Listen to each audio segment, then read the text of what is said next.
ଏକ ଗରିବ ଭକ୍ତଙ୍କ ପାଇଁ ସ୍ୱୟଂ ଜଗନ୍ନାଥ ତାଙ୍କ ଘରକୁ ଯାଇଥିଲେ। ଏକ ଗରିବ ଭକ୍ତ ଥିଲେ। ସେ ପୁରୀ ଯାଇ ପ୍ରଭୁଙ୍କ ଦର୍ଶନ କରିବାକୁ ଚାହୁଁଥିଲେ, କିନ୍ତୁ ତାଙ୍କ ପାଖରେ ଟଙ୍କା ନଥିଲା। ସେ ପ୍ରତିଦିନ କହୁଥିଲେ, ପ୍ରଭୁ, ଯଦି ଆପଣ ଚାହିଁବେ ମୋତେ ନିଜେ ଡାକିବେ।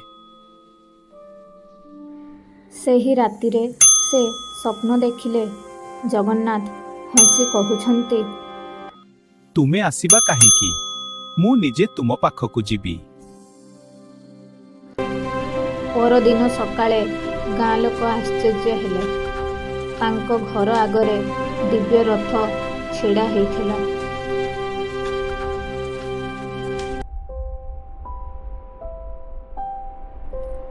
ଭକ୍ତଙ୍କ ଆଖିରୁ ଲୁହ ଝରିଗଲା।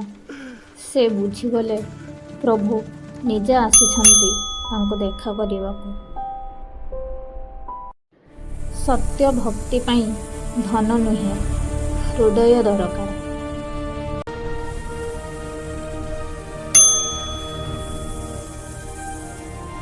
ଜୟ ଜଗନ୍ନାଥ ଲେଖି କମେଣ୍ଟ କରନ୍ତୁ ଏବଂ ଏହି କଥାକୁ ସେୟାର କରନ୍ତୁ। ଆଉ ଏମିତି ଭିଡ଼ିଓ ଦେଖିବା ପାଇଁ ଆମ ଚ୍ୟାନେଲକୁ ସବସ୍କ୍ରାଇବ୍ କରନ୍ତୁ। ଜୟ ଜଗନ୍ନାଥ।